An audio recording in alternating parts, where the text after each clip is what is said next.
asato sad-gamaya. Cut! It's a mistake.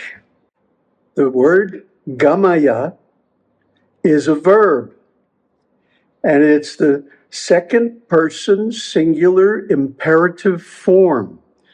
And it's not Gamayā, it's Gamayā. In Sanskrit, it makes a difference. Gamayā is not a valid form of the verb in any tense. I looked it up.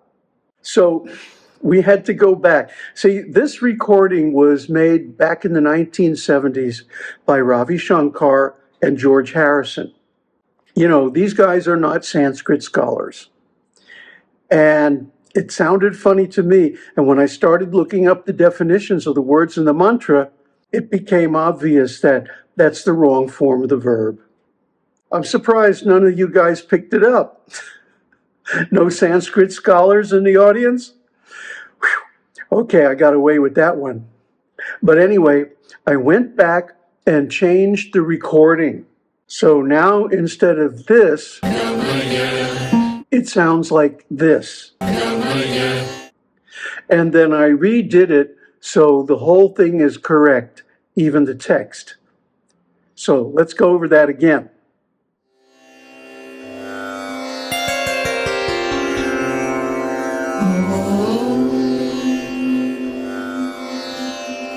Asato sad-gamaya, tamaso jyotirgamaya, mrityurma amritam gamaya.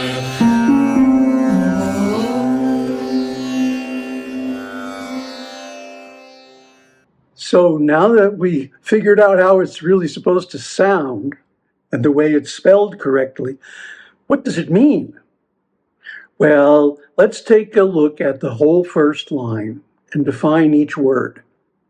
Aum means Brahman. Ma means not. And Gamayā, as we found out, is the present active imperative second person singular. So it means you lead us not to what? Asato, but to the sat, which in combination with Gamayā becomes sad. This is called sandhi, or compound words. Sanskrit words are defined according to the context. A word like sat, or its antonym asat, can have many definitions according to what comes before and what comes after. These can be non-being or non-existence, but lead us to being and existence. Or asato can mean not happening, sat can mean occurring or happening. Asat means not present, sat means being present. Asat means dead, sat means living. Asat means impermanent or changing, while sat means lasting or enduring. While asat means unreal or untrue, sat means real or true. Similarly, asat means lies or illusions, whereas sat means truth or reality. And finally, asat means evil or foolish, but sat means good or wise. So with all these alternatives, how do we define the meaning? Well, we can go back to Yakopanis 1:3-28, the text that we discussed in the previous video, and that indicates that all three lines mean the same thing. Bring us from death to immortality. So sat means eternity, permanence, unchanging, or immortal with reference to life. And asat means the opposite, changing, temporary. And with reference to life, it means death. So bring us from death to immortality. So how do we go from death to immortality? How do we go from the unreal to the real? How do we go from the impermanent to the eternal? There's a beautiful verse in Bhagavad Gita. Na sato vidyate bhava, na bhavo vidyate sataha. Of the unreal, there is no existence. Of the real, there is no non-existence. So if something is non-existent at any point in time, that means it's unreal. And if something is always existing, that means it's real. So we have to go from identification with the things that are unreal, impermanent, and ultimately non-existent, to those which are real, eternal, and always existing.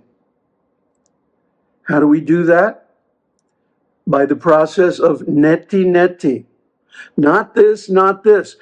Removing, dropping, rejecting, disidentifying ourselves with all that is impermanent, that is unreal.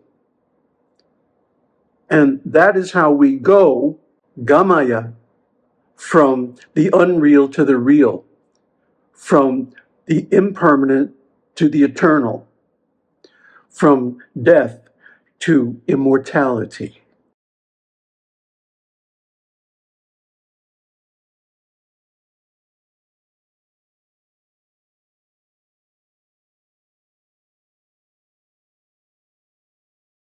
This figure is called a Venn diagram, and it shows the ontological relations between three separate entities and how they create new meaning by their interactions and relationships.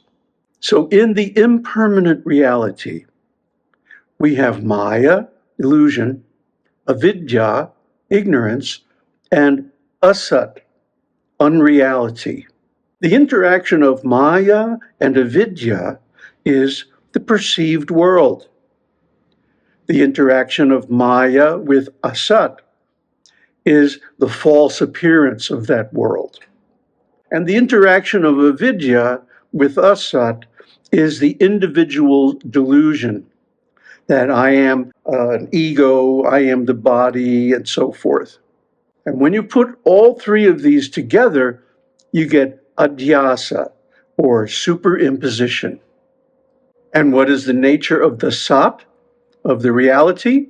You have Brahman, or real being, vidya, scriptural knowledge, and sat, the reality. The interaction of Brahman and vidya is jnana, transcendental knowledge. The interaction of Brahman and sat is satchitananda, being, consciousness, and bliss. The interaction of vidya and sat gives us something called rita, or cosmic harmony. This is the underlying fractal structure of the cosmos that is the same at every scale, as above, so below. And the combination of all three gives us moksha, or liberation. And this is the goal we are striving for. So by the process of neti, we can eliminate all the elements of illusion, Maya, Asat, and Avidya, by recognizing them for what they are and rejecting them or refusing to identify with them, separating our consciousness from them. And then automatically the Sat, the reality, is revealed. And how that happens, we're going to go into deeper in the next two videos. Om Tat Sat. Om Shakti Om. Om Namah Shivaya.